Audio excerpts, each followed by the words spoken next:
tez geldi çattı hicran ömrümüze. Bu sebepsiz ayrılığa nedir çare? Bu çaresiz yüreğimden koparmadım.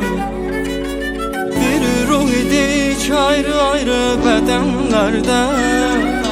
Ne tez geldi çattı hicran ömrümüze.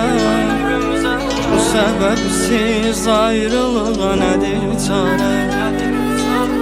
Bu çaresiz yüreğimden koparmadım. Kaballaşsak bu şehirde biz aniden,